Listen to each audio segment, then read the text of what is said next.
وطالع. عيد مبارك. عيد مبارك. عيد مبارك. يعاد عليكم بالخير واليمن والبركات ان شاء الله يا رب. السلام علیکم د سوات نیوز درنو کتونکو زه یم صدام خان.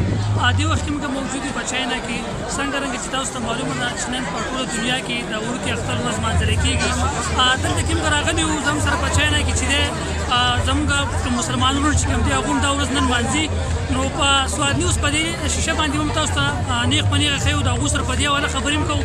راځئ زموږ سره چې زه هغوی سره په دې حواله خبرې کوم. زه به په دې حواله سره دا ووایم چې اول خو زه د خدای پاک ډېر شکر ادا کوم ځکه چې چاینا دلته کې زیاته آبادي نان مسلم ده او دلته خدای پاک دا اپارچونټي موږ ته راکړه چې موږ اختر لمونځ وکړو.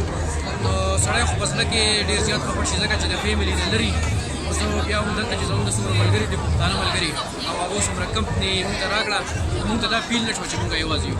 زه وایم چې سیم سچویشن دی څنګه لکه پاکستان کې موږ راوځو بهر ملګرو سره سلام دعا وکړو ګپ شپ ولګو. الحمدلله دې رش ډېر زیات شوی دی. نو زه ګورم چې مختلف خلک پکې راغلي دي او ډفرنټ کنټریز نه او ډېرې ښایسته طریقې سره ملاویږي. نو یو ډېره ښکلې ورځ ده نن چې کوم دی یو ډېره یادګاره ورځ ده او دا به چې کوم دی یو ډېره یادګاره ورځ جوړېږي انشاءالله. چونکې دا زموږ اولنی ځل دی او دا زما اولنی اختر دی. د ډېر ملګري چې هغو اولنی اختر دی.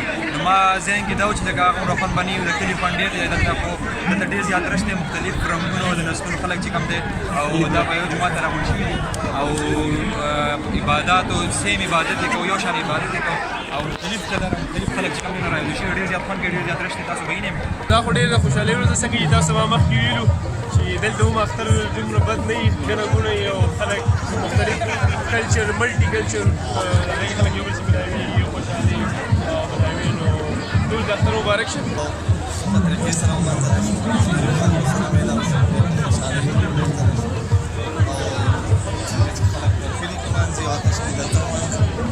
نو ما ته ډېره خوشحالي راوشوه زه ډېر زیات خوشحاله شوم ډېر انجوی مو وکړو او دا د دې نه چې کوم دی نو ټولې دنیا ته د امن یو پیغام هم لاړه چې مطلب مسلمان هر ځای کې دی د دنیا په هر ګوټ کې دی دا منظمه دی په هر خوشحالۍ په غم کې یو بل سره زبردست ماحول جوړ دی د عید مسافرتیا ده خو والا چې بس کلي نه راوتلي یو مسافرتیا کې خو عیدونه اختر خوند نه کي کوچنی اختر دی وړوکی اختر دی بیا هم زموږ سره خواږه ملګري دي ستاسو په شان او نور خواږه ملګري عید مزه دوباره شوه دلته هغې د کلي وطن بالکل اختر خو د خپل فیملي سره مزه کوي او دلته چې کله موږ ولیدل لومړنی ځل چې موږ دلته د اختر ډېر زیات انجوی کوو. همداسې ماحول دی او څنګه چې پاکستان کې همداسې موږ د اختر لمونځ وکړو او یو بل سره اختر مبارک کوي. I see all people here is happy by celebrating of Eid al-Fitr and also I'm happy to see all people happy with me also.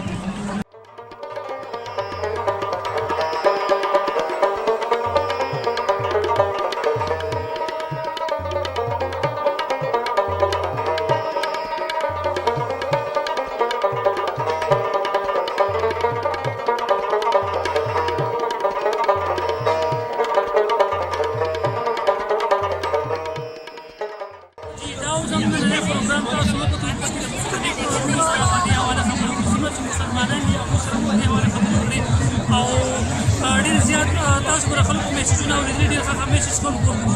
نو څنګه چې د موږ په دغو کې زموږونه اختر لمانځي نن دلته کې هم اختر او ډېر زیات خوند وکړو او امید لرم ستاسو پروګرام ښه د بل پروګرام لپاره خپل ورور کې اجازت د الله په امان.